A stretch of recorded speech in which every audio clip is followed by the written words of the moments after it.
Hi all, welcome back to ones. നമ്മളിന്ന് വന്നിരിക്കുന്നത് നമ്മുടെ metallurgy and material science subject code MET 205. ഇതിൻ്റെ most important ആയിട്ടുള്ള പ്രീവിയസ്ലി ആസ്ക്ഡ് ആയിട്ടുള്ള വെരി ഇമ്പോർട്ടൻറ്റ് സെക്ഷൻസ് ഏതൊക്കെയാണ്. നമ്മളൊരു 40 മാർക്സ് സ്കോർ ചെയ്യണമെങ്കിൽ, എളുപ്പത്തിൽ സ്കോർ ചെയ്യണമെങ്കിൽ നിർബന്ധമായിട്ട് നമ്മൾ പഠിച്ചിരിക്കേണ്ട, നമ്മൾ സ്കിപ്പ് ചെയ്യരുതാത്ത കുറച്ച് ടോപ്പിക്സ് ഉണ്ട്. സോ ആ ടോപ്പിക്സ് ഏതൊക്കെയാണ് എന്നുള്ളത് ഡിസ്കസ് ചെയ്യാൻ വേണ്ടിയാണ്. ഓക്കെ, സോ നമുക്ക് ഫസ്റ്റ് മൊഡ്യൂളിലേക്ക് പോയി കഴിഞ്ഞാൽ, ഫസ്റ്റ് മൊഡ്യൂൾ എടുത്തു കഴിഞ്ഞാൽ, മൊഡ്യൂൾ 1 എടുത്തു കഴിഞ്ഞാൽ നമുക്ക് മൊഡ്യൂൾ 1 2 സെക്ഷൻസ് ആണുള്ളത്. ഒന്നൊരു ബേസിക്സ്, ഓക്കെ, ബേസിക്സ് ഉണ്ട്. ദെൻ നമ്മുടെ ചാപ്റ്റർ ആക്ച്വലി ഇവിടെ തുടങ്ങുന്നതാണ്.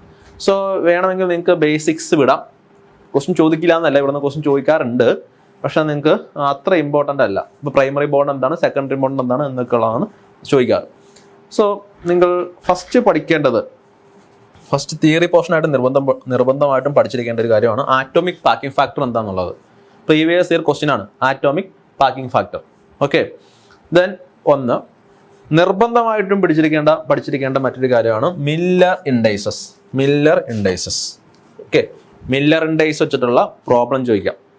നമുക്ക് മില്ലർ ഇൻഡൈസ് ചോദിച്ചു കഴിഞ്ഞാൽ നമുക്ക് ഒരു 2-3 സ്റ്റെപ്പിൽ, അല്ലെങ്കിൽ ഒരു കുറച്ച് സ്റ്റെപ്പിനുള്ളിൽ തന്നെ നമുക്ക് ഫൈനൽ ആൻസറിലേക്ക് എത്താം. 10 മാർക്കോ അല്ലെങ്കിൽ 14 മാർക്കോ വരുന്ന ക്വസ്റ്റ്യൻസ് ആണ്, എസ്എ ക്വസ്റ്റ്യൻസ് ആണ് മില്ലർ ഇൻഡൈസസ് എന്ന് വരുന്നത്. സോ മില്ലർ ഇൻഡൈസസ് എങ്ങനെയാണ് മില്ലർ ഇൻഡൈസസ് നമ്മൾ എഴുതുന്നത്, അതിൻ്റെ സ്റ്റെപ്സ് ഇമ്പോർട്ടൻ്റ് ആണ്, അതുപോലെ തന്നെ അതിൻ്റെ പ്രോബ്ലംസ് ഇമ്പോർട്ടൻ്റ് ആണ്. നിർബന്ധമായിട്ടും അത് പഠിക്കണം, പ്രീവിയസ്ലി ചോദിച്ചിട്ടുള്ള ക്വസ്റ്റ്യൻ ആണ്. ഓക്കെ, ദെൻ നമുക്ക് അടുത്തത് വരുന്നത് ഈ സ്ലിപ്പ് ആൻഡ് ട്വിന്നിങ്. നിർബന്ധമായിട്ടും പഠിച്ചോളണം സ്ലിപ്പ് ആൻഡ് ട്വിന്നിങ്. ഇത് മിക്കപ്പോഴും എല്ലാ വർഷങ്ങളിലും ക്വസ്റ്റ്യൻ പേപ്പർ കാണാറുള്ളതാണ്. സ്ലിപ്പ്, ട്വിന്നിങ്, അതിൻ്റെ ഡിഫറൻസ് എന്താണ്, അല്ലെങ്കിൽ സ്ലിപ്പ് എന്താണ്, അല്ലെങ്കിൽ ട്വിന്നിങ് എന്താണ്. സോ നിങ്ങൾ പഠിക്കേണ്ട സ്ലിപ്പും ട്വിന്നും തമ്മിലുള്ള ഡിഫറൻസ് എന്താണെന്ന് പഠിക്കുക. അതിൻ്റെ ഒരു ജസ്റ്റ് ഒരു ഫിഗർ ഒക്കെ ഉണ്ട്, ഫിഗർ ജസ്റ്റ് വരയ്ക്കാൻ പഠിക്കുക. ദെൻ മോസ്റ്റ് ഇമ്പോർട്ടൻ്റ് ആണ് ഷ്മിഡ്സ് ലോ. ഓക്കെ, ഷ്മിഡ്സ് ലോ, അതിൻ്റെ ചെറിയ ഡെറിവേഷൻ ഉണ്ട് അല്ലേ. ഷ്മിഡ്സ് ലോ നമ്മൾ പ്രീവിയസ് ക്വസ്റ്റ്യൻ പേപ്പർ ചെയ്തപ്പോൾ ഷ്മിഡ്സ് ലോ എന്താണ്, അതിൻ്റെ ഡെറിവേഷൻ എന്താണെന്നുള്ളത് പറഞ്ഞിട്ടുണ്ട്. സോ മോസ്റ്റ് ഇമ്പോർട്ടൻ്റ് ആയിട്ട് ഫസ്റ്റ് മൊഡ്യൂളിൽ നിങ്ങൾ പഠിക്കേണ്ട കാര്യങ്ങൾ ഇതൊക്കെയാണ്. ഹാൾപ്പിറ്റ്സ് തിയറി ചോദിക്കാം. ഓക്കെ, എന്നാലും ഇത്രയും കാര്യങ്ങൾ നമ്മൾ വളരെ പ്രിസൈസ് ആയിട്ട് എടുക്കുമ്പോൾ വളരെ മിനിമം ടൈമിൽ നമുക്ക് മാക്സിമം സ്കോർ ചെയ്യാൻ വേണ്ടിയുള്ള ടോപ്പിക്സ് നമ്മൾ സെലക്ട് ചെയ്യുമ്പോൾ നമ്മൾ നിർബന്ധമായിട്ടും പഠിച്ചിരിക്കേണ്ട 1-2 ടോപ്പിക്കുകളാണ് പറഞ്ഞിരുന്നത്. ഒന്ന് atomic packing factor, slip and twinning, Schmid's law and Miller indices. Okay, ഇത്രയും ടോപ്പിക്കുകൾ നിർബന്ധമായിട്ടും പഠിച്ചിട്ട് പോവുക. നിങ്ങൾക്ക് ജസ്റ്റ് ഒരു റിസ്ക് എടുക്കാൻ തയ്യാറാണെങ്കിൽ നിങ്ങൾക്ക് ബാക്കിയുള്ള ടോപ്പിക്സ് നിങ്ങൾക്ക് സ്കിപ്പ് ചെയ്യാം. ഓക്കെ, മൊഡ്യൂൾ 2 എടുത്തു കഴിഞ്ഞാൽ മൊഡ്യൂൾ 2ൽ ജസ്റ്റ് നമുക്ക് തൊട്ട് മുമ്പത്തെ വർഷങ്ങളിൽ ചോദിച്ചിട്ടുള്ള ക്വസ്റ്റ്യൻ ഏതൊക്കെയാണെന്ന് വെച്ച് കഴിഞ്ഞാൽ ഫോറസ്റ്റ് ഓഫ് ഡിസ്ലൊക്കേഷൻ എന്താണെന്ന് ചോദിച്ചിട്ടുണ്ട്. ഫ്രാങ്ക് റീഡ് സോഴ്സ് എന്ന് പറഞ്ഞാൽ എന്താണെന്ന് ചോദിച്ചിട്ടുണ്ട്. ഫ്രാങ്ക് റീഡ് എന്ന് വെച്ചാൽ എന്താണെന്ന് ചോദിച്ചിട്ടുണ്ട്. അതുപോലെ തന്നെ നമുക്ക് ചോദിച്ചിട്ടുള്ള മറ്റൊരു ക്വസ്റ്റ്യൻ ആണ് X-ray diffraction. Then scanning electron microscope. Okay, scanning SEM and TEM, scanning electron microscope and TEM. Then അടുത്തത് ഫിക്സ് ലോ. ഇത്തരം കാര്യങ്ങളാണ് നമുക്ക് സാധാരണ ക്വസ്റ്റ്യൻ പേപ്പറിൽ ചോദിക്കാറ്. ഇതിൽ മോസ്റ്റ് ഇമ്പോർട്ടൻ്റ് എന്ന് പറയുന്നത് സ്വാഭാവികമായിട്ടും ഫിക്സ് ലോ ആണ്. സോ ഈ മൊഡ്യൂളിൽ നിങ്ങൾ ഫസ്റ്റ് പഠിക്കേണ്ടത് എന്താണ് ഫിക്സ് ലോ എന്നുള്ളതാണ്. ഫിക്സ് ലോ ഇത് നിങ്ങൾ ഈ പറയുന്ന SEM ഉം TEM ഉം എന്താണെന്നുള്ളത് പഠിച്ചോളണം. ഓക്കെ, ദെൻ അതിൻ്റെ ഡിഫറൻസ് എന്താണെന്ന് പഠിച്ചോളണം. ദെൻ എക്സ്റേ ഡിഫ്രാക്ഷൻ, അതിൻ്റെ ഡെറിവേഷൻ ഉണ്ട്, ചെറിയ ഡെറിവേഷൻ. ഇത് പ്രീവിയസ്ലി ആസ്ക്ഡ് ക്വസ്റ്റ്യൻ ആണ്. നമ്മുടെ previous year question paper solution പ്രോഗ്രാമിലെ വീഡിയോ നോക്കിക്കഴിഞ്ഞാൽ നിങ്ങൾക്ക് ഈ സെക്ഷനിൽ നിന്നുള്ള ഡെറിവേഷൻ കാണാൻ പറ്റും. ഓക്കെ, ഫ്രാങ്ക് റീഡ് സോഴ്സ് നമ്മളിത് സോൾവ് ചെയ്തിട്ടുണ്ട്, എന്താ സംഭവം എന്നുള്ളത്. ഫോറസ്റ്റ് ഓഫ് ഡിസ്ലൊക്കേഷൻ എന്താണെന്നുള്ളത് 3 മാർക്കിന് ചിലപ്പോൾ ചോദിക്കാം. ഓക്കെ, സോ നിർബന്ധമായിട്ടും ഈ ചാപ്റ്ററിൽ നിന്ന് നിങ്ങൾ പഠിച്ചിരിക്കേണ്ട ഒരു കാര്യം എന്ന് പറയുന്നത് ഫിക്സ് ലോ. 2 ലോസ് ഉണ്ട്, അവിടെ നിന്ന് ഒരു പ്രോബ്ലമോ അല്ലെങ്കിൽ അവിടെ ഡെറിവേഷനോ. മോസ്റ്റ് ഇമ്പോർട്ടൻ്റ് ഡെറിവേഷൻ ആണ്, പ്രോബ്ലം ചോദിക്കാനുള്ള സാധ്യത അല്പം കുറവാണ്. സോ ഫിക്സ് ലോ, അതുപോലെ X-ray diffraction, SEM, Frank Read source, ഇത്രയും കാര്യങ്ങളൊക്കെയാണ് ഇവിടെ നിന്ന് നിർബന്ധമായിട്ടും പഠിക്കേണ്ടത്. Okay, module 2. നമ്മൾ മൊഡ്യൂൾ 3 എടുത്തു കഴിഞ്ഞാൽ മൊഡ്യൂൾ 3യിൽ നിന്ന് തൊട്ട് മുമ്പത്തെ വർഷങ്ങൾ ചോദിച്ചിട്ടുള്ള ക്വസ്റ്റ്യൻസ് എന്ന് പറഞ്ഞു കഴിഞ്ഞാൽ ഹോം റോത്തറി റൂള് നമ്മൾ എന്താണെന്ന് പറഞ്ഞിട്ടുണ്ട്. Hume Rothery rule. Okay, then അടുത്തത് നമ്മുടെ ലിവർ റൂൾ എന്താണ്. ലിവർ റൂൾ ഇമ്പോർട്ടൻ്റ് ആണ്. ലിവർ റൂൾ ഫസ്റ്റ് ഇമ്പോർട്ടൻ്റ് ആയിട്ടുള്ള സാധനമാണ് lever rule. Okay, lever rule. അതുപോലെ ഗിബ്സ് ഫേസ് റൂള്, ഈ 2 റൂൾസും പഠിച്ചോളണം. ഓക്കെ, ഗിബ്സ് ഫേസ് റൂൾ 3 മാർക്കിനോ 4 മാർക്കിനോ 6 മാർക്കിനോ ഒക്കെ ചോദിക്കാം. Lever rule and Gibbs phase rule. Then നമുക്ക് ചോദിക്കാവുന്ന മറ്റൊരു കാര്യമാണ് എന്ത്, detailed discussion on iron carbon equilibrium diagram. ഇതാണ് ഈ ചാപ്റ്ററിലെ മോസ്റ്റ് ഇമ്പോർട്ടൻ്റ് എന്ന് പറയുന്നത്, iron carbon equilibrium diagram. Okay, SA question ആണ് 14 മാർക്കിന്. സോ ഇത് പഠിക്കാതെ നിങ്ങൾ ഈ മെറ്റീരിയൽ സയൻസ് എന്ന് പറയുന്ന സബ്ജക്റ്റേ പഠിക്കരുത്. Okay, iron carbon equilibrium diagram very important ആണ്, നിർബന്ധമായിട്ടും പഠിച്ചിരിക്കണം. അതുപോലെ തന്നെ നമുക്ക് triple T diagram, CCT diagram. Okay, triple T diagram, CCT diagram രണ്ടും ചോദിച്ചിട്ടുണ്ട്. ഇതെങ്ങനെയാണ് കൺസ്ട്രക്ട് ചെയ്യുന്നതൊക്കെ എന്ന് പഠിക്കണം. ഓക്കെ, CCT ഡയഗ്രാം എങ്ങനെയാണ് കൺസ്ട്രക്ട് ചെയ്യുന്നത്, ട്രിപ്പിൾ ടി ഡയഗ്രാം എങ്ങനെയാണ് കൺസ്ട്രക്ട് ചെയ്യുന്നത്, അതൊക്കെ ഇമ്പോർട്ടൻ്റ് ആണ്. ഓക്കെ, ദെൻ ഹാർഡനബിലിറ്റി എന്ന് പറഞ്ഞാൽ എന്താണ്, നമ്മൾ ഇത് പറഞ്ഞിട്ടുണ്ട്. എന്താണ്, എത്ര ഡെപ്തിലേക്ക് നമുക്കൊരു മെറ്റീരിയലിനെ ഹാർഡൻ ചെയ്യാൻ പറ്റും എന്നുള്ളതാണ്. സോ അത് 3 മാർക്കിന് ചോദിക്കാവുന്ന ഒരു ക്വസ്റ്റ്യൻ ആണ് ഹാർഡനബിലിറ്റി. ഓക്കെ, സർഫസ് ഹാർഡനിങ് മെത്തേഡ്സ് ഏതൊക്കെയാണെന്ന് ചോദിക്കാറുണ്ട്. ഓക്കെ, കേസ് ഹാർഡനിങ് അല്ലേ, case hardening methods, induction hardening, ഇങ്ങനെ പല പല night riding, surface hardening methods ഉണ്ട്. സോ ഇതും ഇമ്പോർട്ടൻ്റ് ആണ്, ചോദിക്കാറുണ്ട്. സോ തേർഡ് മൊഡ്യൂൾ എടുത്തു കഴിഞ്ഞാൽ അല്പം കൂടുതൽ കാര്യങ്ങൾ ഇമ്പോർട്ടൻ്റ് ആണെന്ന് പറയേണ്ടി വരും. കാരണം അയൺ കാർബൺ ഡയഗ്രാം ഉണ്ട്, ഇത് നിർബന്ധമായിട്ടും പഠിച്ചോളണം. പിന്നെ നമ്മുടെ surface hardening methods theory question ആണ്, നമുക്കത് പെട്ടെന്ന് തന്നെ ആൻസർ ചെയ്യാൻ പറ്റും, അതുകൊണ്ട് പഠിക്കാൻ എളുപ്പമാണ്, അതുകൊണ്ട് അതും പഠിച്ചോളാം. Then Hume Roth rule, lever rule very important ആണ്, അത് പഠിച്ചോളണം, വെരി ഇമ്പോർട്ടൻ്റ് ആണ്. Gibbs phase rule very important ആണ്, അത് പഠിച്ചോളാം. ഓക്കെ, സോ ഇത്രയും കാര്യങ്ങളാണ്. പിന്നെ ക്ലാസിഫിക്കേഷൻ ഓഫ് അലോയ്സ് ഉണ്ട്, തിയറിയാണ്, അത് പഠിക്കാൻ ഇച്ചിരി ബുദ്ധിമുട്ടായിരിക്കും. സോ വേണമെങ്കിൽ അത് സ്കിപ്പ് ചെയ്യാം, വേണമെങ്കിൽ.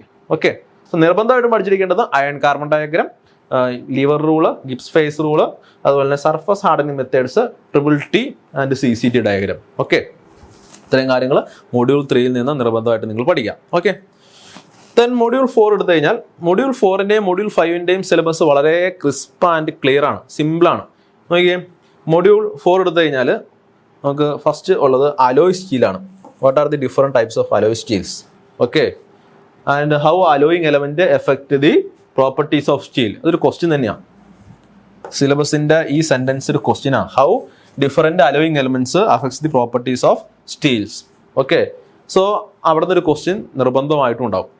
ഡിഫറെന്റ് അലോയ് സ്റ്റീൽസ് ഏതൊക്കെയാണ്, ഒരു 6 എക്സാമ്പിൾസ് പഠിച്ചോളണം അലോയ് സ്റ്റീൽസിനുള്ള. ദെൻ അടുത്ത നമുക്ക് പഠിക്കാനുള്ളത് ക്രോമിയം സ്റ്റീല്, അതിന്റെ ഹൈ സ്പീഡ് സ്റ്റീല്. ഇതൊക്കെ എന്തായാലും നിർബന്ധമായിട്ട് ചോദിക്കാൻ സാധ്യത കൂടുതലാണ്. കാരണം എന്താ, സിലബസ് വളരെ പ്രിസൈസ് ആണ്, 2 ലൈൻ മാത്രമേ ഉള്ളൂ. സോ അതിൽ വരുന്ന ടേംസ് ഒക്കെ ഇമ്പോർട്ടൻ്റ് ആണ്. സോ ക്രോമിയം സ്റ്റീൽ പ്രീവിയസ്ലി ചോദിച്ചിട്ടുണ്ട്, ഹൈ സ്പീഡ് സ്റ്റീൽ പ്രീവിയസ്ലി ചോദിച്ചിട്ടുണ്ട്.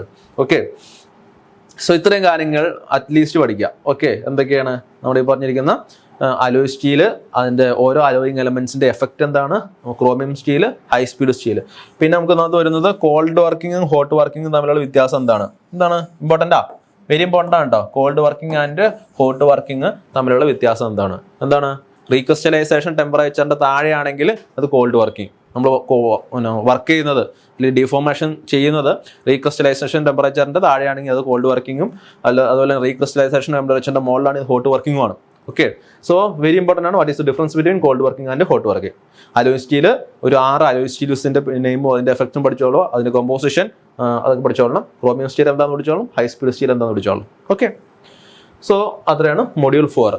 ദെൻ മൊഡ്യൂൾ 5 എടുത്തു കഴിഞ്ഞാൽ മൊഡ്യൂൾ 5-ന്റെ സിലബസും വളരെ ക്രിസ്പ് ആൻഡ് ക്ലിയർ ആണ്. നിർബന്ധമായിട്ടും പഠിക്കേണ്ട, നിർബന്ധമായിട്ടും ചോദിക്കാൻ സാധ്യതയുള്ള ഒരു ക്വസ്റ്റ്യൻ ആണ് എന്ത്, ഈ പറയുന്ന fatigue and creep.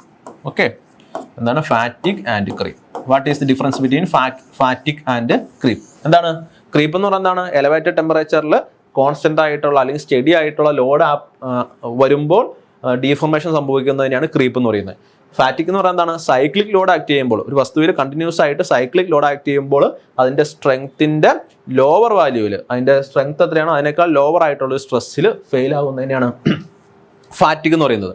ഫാറ്റിക് is under cyclic load, creep is under constant load at elevated temperatures. So what is the difference between ഫാറ്റിക് and creep? Very important ആണ്. എന്താണ് സൂപ്പർ പ്ലാസ്റ്റിസിറ്റി എന്ന് കഴിഞ്ഞ വർഷം ചോദിച്ചിട്ടുണ്ട്. ഓക്കെ, എന്താണ് സൂപ്പർ പ്ലാസ്റ്റിസിറ്റി? പിന്നെ അവിടെ നിന്ന് പഠിക്കേണ്ടത് കോമ്പോസിറ്റ് മെറ്റീരിയൽ. എന്താണ് കോമ്പോസിറ്റ് മെറ്റീരിയൽസ്? ഓക്കെ, നമ്മളത് പ്രീവിയസ് ഇയർ ക്വസ്റ്റ്യൻ പേപ്പറിൽ അതിൻ്റെ ഒരു ചെറിയ സെഷൻസ് ചെയ്തിട്ടുണ്ട്. കോമ്പോസിറ്റ് മെറ്റീരിയൽ എന്താണ്, അതിൻ്റെ ഡിഫറൻറ്റ് അതിൻ്റെ സ്ട്രക്ചർ എന്താണെന്നുള്ളതൊക്കെ. ഓക്കെ, പിന്നെ ഇവിടുന്ന് ചോദിക്കുന്നു മറേജിങ് ഓഫ് സ്റ്റീൽ എന്താണെന്നുള്ളത് പ്രീവിയസ് ക്വസ്റ്റ്യനാണ് ചോദിക്കാം. Maraging of steel maraging steel. Okay, then ഇവിടുന്ന് വരുന്നതൊക്കെ തിയറി പോർഷനാണ്, പഠിക്കാൻ അല്പം ബുദ്ധിമുട്ടായിരിക്കും. Ceramics structure and applications. Okay, പക്കാ തിയറി ക്വസ്റ്റ്യൻസ് ആണ്. സോ മൊഡ്യൂൾ 5 എടുത്തു കഴിഞ്ഞാൽ ക്രീപ്പ് ആൻഡ് ഫാറ്റിക് ഇവിടെ നിന്നാണ് ക്വസ്റ്റ്യൻ ചോദിക്കുക, തിയറി ക്വസ്റ്റ്യനെ ചോദിക്കുകയുള്ളൂ. ഓക്കെ, അതുപോലെ സൂപ്പർ പ്ലാസ്റ്റിക്സ് എന്താണെന്ന് ചോദിക്കും, കോമ്പോസിറ്റ്സ് എന്താണെന്ന് ചോദിക്കും, അതിൻ്റെ ആപ്ലിക്കേഷൻസ് ഒക്കെ അതൊക്കെ ചോദിക്കാം. ഇതൊക്കെ നമ്മൾ ഡിസ്കസ് ചെയ്തിട്ടുണ്ട്, പ്രീവിയസ് ക്വസ്റ്റ്യൻ പേപ്പർ മാത്രം നോക്കിയാൽ മതി ഇതിൻ്റെ സെഷനിൽ നിന്ന്. ദെൻ മറേജിങ് സ്റ്റീൽ എന്താണെന്ന് നോക്കിയിട്ടുണ്ട്. സോ നമ്മളൊരു ഓവറോൾ വ്യൂ എടുക്കുകയാണെങ്കിൽ, നമ്മൾ മൊഡ്യൂൾ വൈസ് എടുക്കുകയാണെങ്കിൽ മൊഡ്യൂൾ 5 നിന്ന് നിർബന്ധമായിട്ടും പഠിക്കേണ്ടത് എന്താണ്? ഫാറ്റിക് ആൻഡ് ക്രീപ്പാണ്. മൊഡ്യൂൾ 4 നിന്ന് നിർബന്ധമായിട്ടും പഠിക്കേണ്ടത് എന്താണ്? നിർബന്ധമായിട്ടും പഠിക്കേണ്ടത് എന്താണ്? Cold and hot working and alloy steels നിർബന്ധമായിട്ട് പഠിക്കുക. ക്രോമിയം സ്റ്റീലും ഹൈ സ്പീഡ് സ്റ്റീലും ആണുള്ളത്, അതും കൂടി പഠിച്ചോളാം. തിയറിയാണ്, ചെറിയ പോർഷൻസ് ആണ്. ദെൻ മൊഡ്യൂൾ 3 എടുത്തു കഴിഞ്ഞാൽ നിർബന്ധമായിട്ടും പഠിക്കേണ്ട കാര്യങ്ങൾ വളരെ സ്പെസിഫിക് ആയിട്ട് നമുക്ക് പറയാൻ പറ്റും. ഒന്ന് അയൺ കാർബൺ ഇക്വിലിബ്രിയം ഡയഗ്രം എന്ന് പറയാൻ പറ്റും, lever rule, Gibbs phase rule, Hume Rothery rule. Okay, then TTT and CCT. ഇത്രയും കാര്യങ്ങൾ ഇതെങ്ങനെയാണ് കൺസ്ട്രക്ട് ചെയ്യുന്നത് നമുക്ക് പഠിച്ചോളാം. ഓക്കെ, ദെൻ മൊഡ്യൂൾ 2 എടുത്തു കഴിഞ്ഞാൽ മൊഡ്യൂൾ 2 നിർബന്ധമായിട്ടും പഠിക്കേണ്ട മോസ്റ്റ് ഇമ്പോർട്ടൻ്റ് ആയിട്ടുള്ള കാര്യമാണ് Fick's law, X-ray diffraction, difference between SEM and TEM, ഇത്രയും കാര്യങ്ങൾ. പിന്നെ ഈ പറഞ്ഞിരിക്കുന്ന ഫ്രാങ്ക് റീഡ് റൂൾസും ഫോറസ്റ്റ് ഓഫ് ഡിസ്ലൊക്കേഷൻ കഴിഞ്ഞ വർഷം ചോദിച്ചിട്ടുണ്ട്. അതുകൊണ്ട് ഇമ്പോർട്ടൻ്റ് ആണെന്ന് പറയുന്നില്ല, പഠിക്കാം. ഓക്കെ, സ്കിപ്പ് ചെയ്യേണ്ട ആവശ്യമില്ല. സോ ഇത്രയും കാര്യങ്ങളാണ് മൊഡ്യൂൾ 2 മൊഡ്യൂൾ 1 എടുത്തു കഴിഞ്ഞാൽ വളരെ സ്പെസിഫിക് ആയിട്ട് പറയാൻ പറ്റും എന്തൊക്കെയാണ് ഇമ്പോർട്ടൻ്റ് എന്നുള്ളത്. Atomic packing factor, slip and twinning and Schmid's law. ഈ 3 കാര്യങ്ങൾ വെരി വെരി ഇമ്പോർട്ടൻ്റ് ആണ്. ഈ പ്രൈമറി ആയിട്ടുള്ള ഇത് നമ്മുടെ ഇതിൻ്റെ ഇൻട്രൊഡക്ടറി പാർട്ട് ആണ് നമ്മുടെ മെറ്റീരിയൽ സയൻസിൻ്റെ. നമ്മൾ ആക്ച്വലി ഇതൊക്കെ നമ്മുടെ +1 കെമിസ്ട്രിയിലൊക്കെ പഠിക്കുന്ന കാര്യങ്ങളാണ്. ഓക്കെ, സോ ഇവിടുന്ന് എന്താണ് പ്രൈമറി ബോണ്ട്, എന്താണ് സെക്കൻഡറി ബോണ്ട്, അതിനുള്ള ഡിഫറൻസ് എന്താണ് എന്നൊക്കെ ബ്രീഫായിട്ട് ചോദിക്കാം 3 മാർക്കിൻ്റെ. ഓക്കെ, നിർബന്ധമായിട്ട് പഠിക്കേണ്ടത് ആറ്റോമിക് പാക്കിംഗ് ഫാക്ടർ, അതുപോലെ തന്നെ slip and twinning, Schmid's law, ഇതൊക്കെയാണ്. ഓക്കെ, സോ ഇത്രയാണ് നമ്മൾ മെറ്റീരിയൽ സയൻസിൻ്റെ ഒരു 40 മാർക്ക് 40 മാർക്സ് നമുക്ക് സ്കോർ ചെയ്യാൻ വേണ്ടി നിർബന്ധമായിട്ടും നിങ്ങൾ പഠിച്ചിരിക്കേണ്ട കാര്യങ്ങൾ എന്ന് പറയുന്നത്. ഈ പറഞ്ഞിരിക്കുന്ന കാര്യങ്ങൾ സ്കിപ്പ് ചെയ്തുകൊണ്ട് നിങ്ങൾ എക്സാം ഹാളിലേക്ക് പോകരുത്. നിർബന്ധമായിട്ടും ഇത്രയും കാര്യങ്ങൾ പഠിക്കുക, ബാക്കി വരുന്ന കാര്യങ്ങൾ പിന്നീട് പഠിക്കുക. ഓക്കെ, ഇതിന് നിങ്ങൾ പ്രയോറിറ്റി കൊടുക്കുക. ഓക്കെ, സോ ഇത്രയാണ് നമുക്ക് ഈ വീഡിയോയിൽ ഉൾക്കൊള്ളിച്ചിട്ടുള്ളത്. Thank you.